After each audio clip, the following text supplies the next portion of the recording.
हम तो कोई स्पेकुलेट नहीं करेंगे कि ये हवाला सही है या नहीं है जो इस्तीफा उन्होंने दिया है। मैं तो व्यक्तिगत रूप से मैं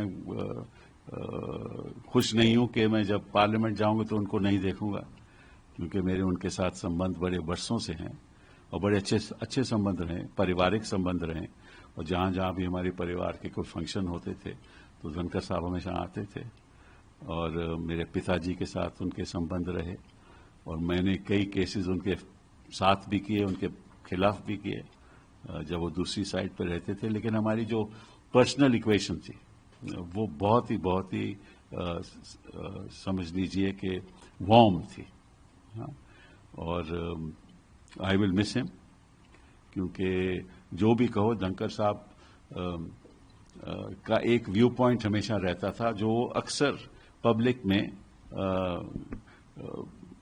बिना संकोच के बोल देते थे और ये उनकी खासियत थी, क्योंकि जो उनके मन में रहता था वो मन में नहीं रखते थे और उनको अगर कोई ऐसी बात लगती थी कि गलत हो रहा है तो बोल भी देते थे। और हमेशा हाउस में बैठकर कहते थे कि विपक्ष को और सत्ता पक्ष को एक मत से आगे बढ़ना चाहिए, क्योंकि बात सवाल देश का होता है। वो बात भी सही है, लेकिन हर एक का नजरिया अलग अलग होता है, तो कई बार हाउस भी नहीं चलता था। लेकिन उनके मन में कोई मैल कभी नहीं रहा और जब भी मैंने चाहा कि मुझे थोड़ा वक्त ज़्यादा दीजिए बोलने का, तो चेंबर में जाकर मिला तो हमेशा उन्होंने मेरा साथ दिया और ज़्यादा टाइम दिया। तो मैं तो उनका आभारी हूँ कि उन्होंने हमेशा जो मैं हमारे संबंध रहे वो बहुत अच्छे रहे। हाँ, हमारी विचारधारा थोड़ी अलग थी और कई बार हम भी कह देते थे और वो भी अपनी तरफ से जवाब भी दे देते थे, लेकिन कोई करवाहट कभी नहीं हुई।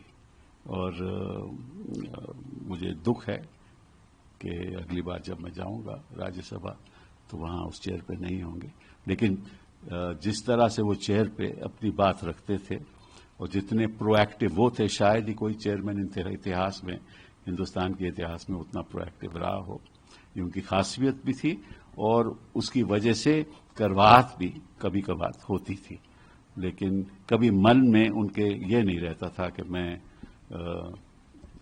इसकी वजह से किसी को नुकसान करूं। इंडीड सर, हम भी ये बात मानते हैं। एक अंतिम सवाल से तमाम लोग इंतजार कर रहे हैं। तमाम जो रिपोर्ट्स स्पेकुलेशन की अब दौड़ रही हैं मीडिया में, कहा जा रहा है कि गवर्नमेंट और चेयर के बीच में रिफ्ट था। आप तो एक कलीग के तौर पर और आप सदन में भी साथ रहे हैं, प्रोफेशन की भी अगर बात करें तो उनके खिलाफ में भी उनके साथ में भी तमाम केसेस में हमने आपको देखा है उनके साथ।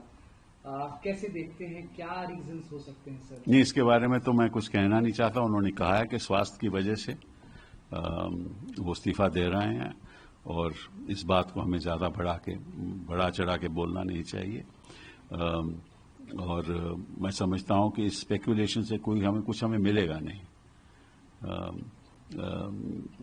कोई भी सत्ता में बैठा हुआ अगर पद छोड़ता है तो उसकी कोई वजह होगी और इतनी गंभीर वजह होगी कि उनको छोड़ना पड़ा या उन्होंने सोचा कि अब वक्त आ गया है मुझे छोड़ने का। हाँ, तो उस पर हमें स्पेकुलेशन नहीं करना चाहिए। उन्होंने चिट्ठी में साफ लिखा है कि मेरा स्वास्थ्य ठीक नहीं है और इसीलिए मैं ये पद को छोड़ रहा हूँ।